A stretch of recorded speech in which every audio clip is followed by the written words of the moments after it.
Quite an intriguing tale, International Herald Tribune. That's right. We're going to start with an article in the International Herald Tribune, which recounts the tale of 4 journalists from the New York Times who were captured while they were covering events in Libya. Now, they recount the time that they were captured. So the journalists are Anthony Shadid, Lindsay Addario, Stephen Farrell, and Tyler Hicks. Now, it's a harrowing tale. They say that while they were covering events in Ajdabiya, they were captured by Gaddafi soldiers. They were beaten, humiliated, accused of being spies, and several times they thought that they were going to die, including one time when they were forced to get on their stomachs with their hands behind their head. And according to the article, they said that they felt the powerlessness of resignation. They said you feel empty when you know it's almost over.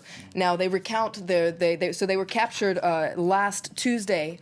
They were released this Monday, and they recount how they were taken from place to place. They were blindfolded. They didn't know where they were half the time, and they were also caught up in between fighting between Gaddafi soldiers and rebels. And at one point during a lull in fighting, one of the journalists was told, "You have a beautiful head.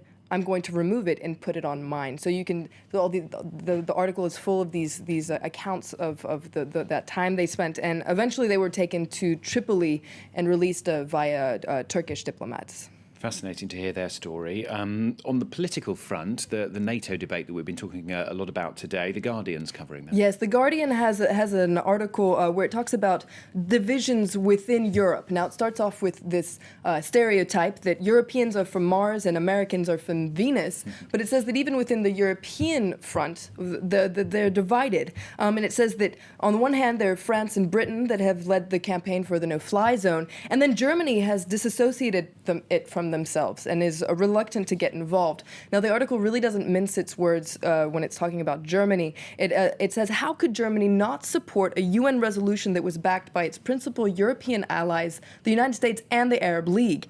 It says that Germany has become somewhat of a greater Switzerland.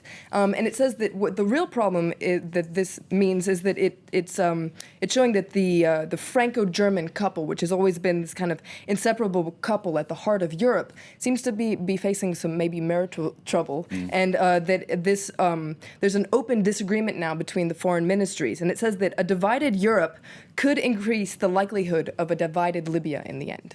Now, I love the International Press Review for this reason. We can have a look at what some of the papers around the world and in individual countries are looking at in Israel to do with the events there.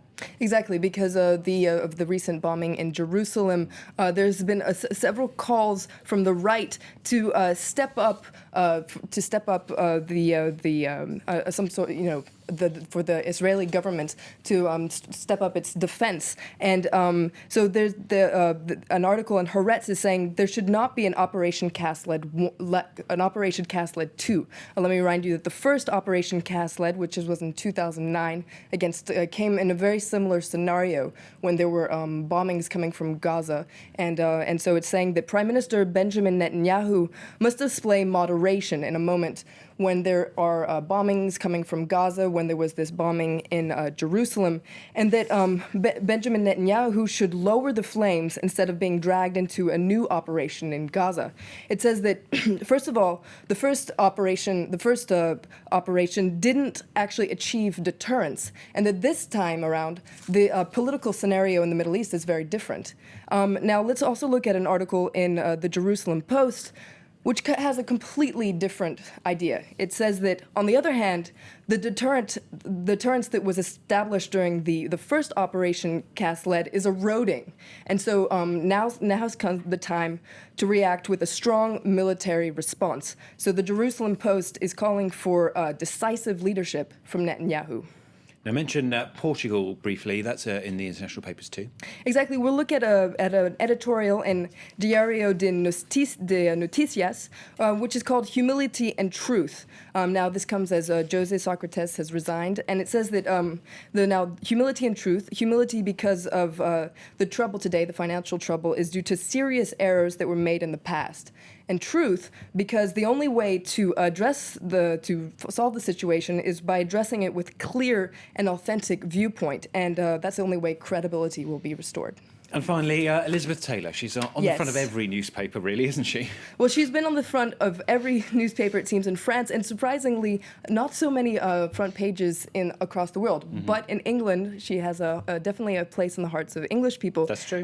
There has been, if we look at the Daily Mail, there's a great photo spread, actually, a very huge article on Elizabeth Taylor that comes back on her career, as well as some of the maybe more salacious parts of her lives, like her 7 husbands.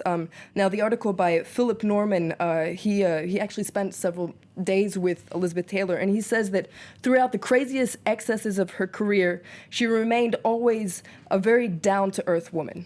Excellent. Thank you very much, Florence Villeneuve, with her look at the international papers. Headlines once again here on France 24.